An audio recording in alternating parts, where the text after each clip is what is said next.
Slash lady buckaroos, how the heck are you? I am Tom the Whiskey Whisperer, at least for the purposes of this video. This was the second bottle of whiskey that I bought when we were on vacation, but it was the first one I opened. There was a good reason for that. The first one I bought was in Collinsville at the Old Herald. I got that when I kind of put it away. But then when we got into Indianapolis that evening, we stopped at the Garage Food Hall, and they had a Hard Truth bar, Hard Truth Distilling.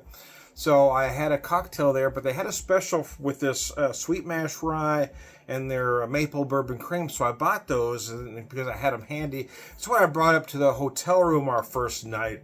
So it was the first bottle I opened. As you can see, I've made a pretty good dent in it.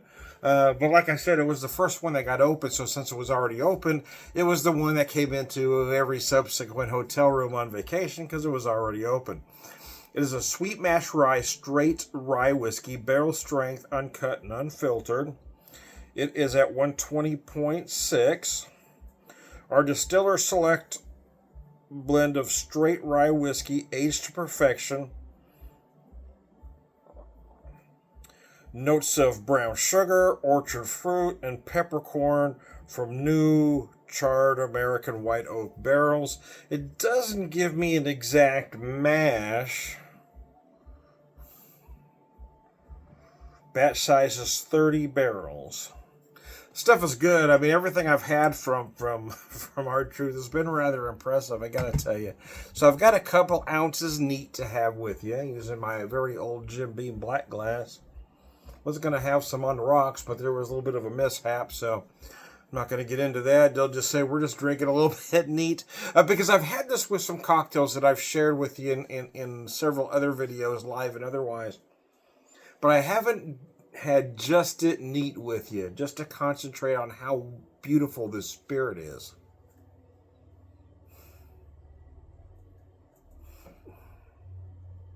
I've really gotten into ryes over about the last 3 or 4 years, I suppose. Just a little bit at a time. Growing up, I was a bourbon drinker because Dad was, and he'd always said he didn't like rye. So it was a long time before I even gave ryes a chance. But it seems like the more I drink rye, the more I do enjoy them, especially in certain cocktails. Manhattan, an old fashioned, for instance. Again, they mentioned brown sugar, so I'm going to say, yeah, I feel dark brown sugar on the nose, very dark brown sugar, because you really feel that molasses.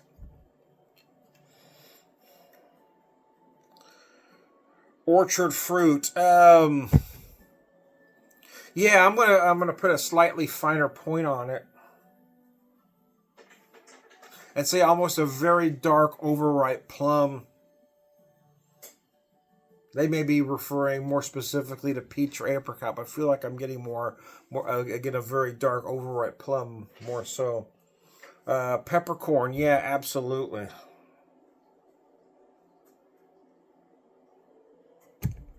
Again, the obvious usual suspects, right? You're going to find some vanilla in there. And I feel like you really get almost that sweet cream vanilla right away here. They mention orchard fruit. I'm going to say dark cherry as well.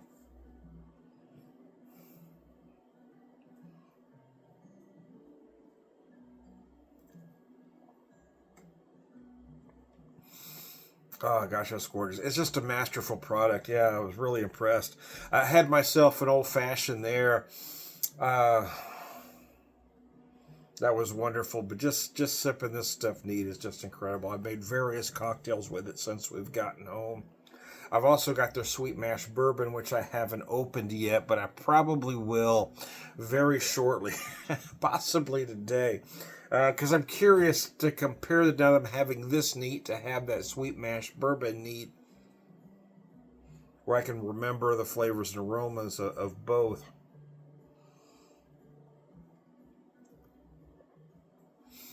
At 120, yeah, it's a very chewy rye, but it doesn't get too hot for me.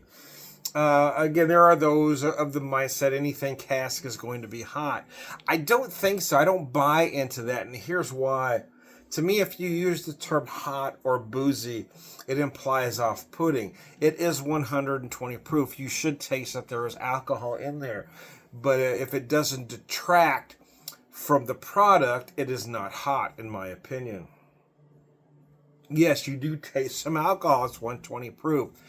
But it doesn't take away from what's obviously a masterfully crafted whiskey.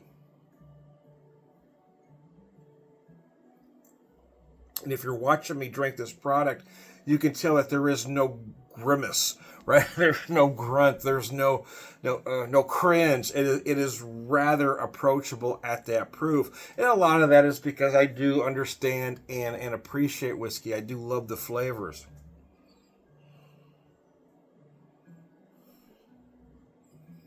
Nurture over nature. I kind of wonder sometimes too, because I think sometimes I'm genetically disposed to enjoy it because my dad did. But again, there's some other factors involved too. So,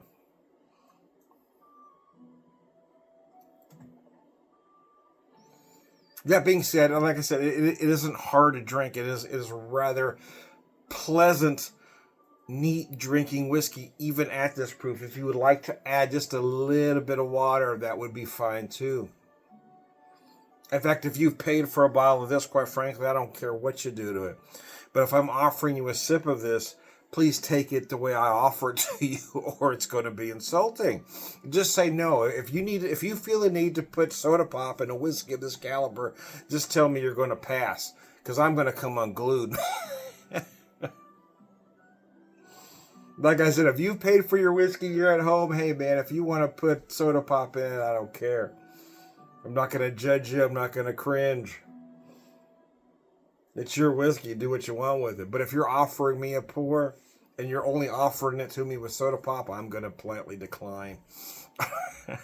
Because that's a cruel thing to do to a whiskey of that caliber.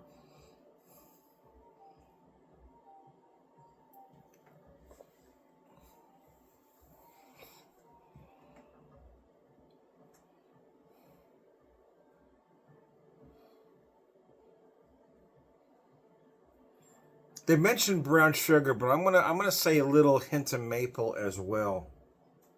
Peppercorn, yeah, you do get those nice peppercorn notes, especially in the finish. Maybe just a hint of allspice. You might feel it as cinnamon. And I feel like I'm getting just a little bit of ginger as well right at the very end. So there you go. Again, I mean, I had 2 ounces poured neat. You can tell how easy drinking this whiskey is even at that proof. And here's my thoughts on that matter. I think any properly done whiskeys are meant to drink uncut and unfiltered. They don't need that additional water. They are done so perfectly well that they are easy drinking neat. They don't need any help. But if you want to add a little bit, again, it is a 120. So yeah, there is certainly nothing wrong with that. But I fight back at the notion that anything cask is automatically hot or boozy. I just don't buy into that. It just doesn't make sense.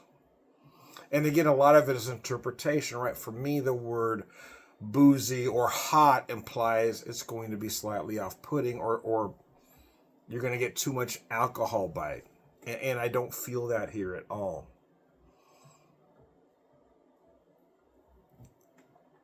I do like the chewiness of the product, the balanced flavors, the balanced sweetness, a little bit sweet up front, those orchard fruits as they mentioned, and that nice spice in the finish. It just comes together exquisitely well. So there you go.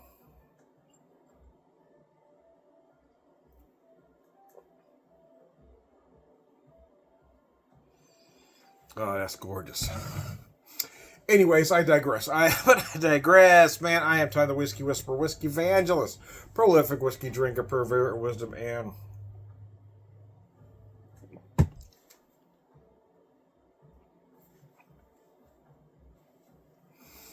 all right, good guys, launch ya.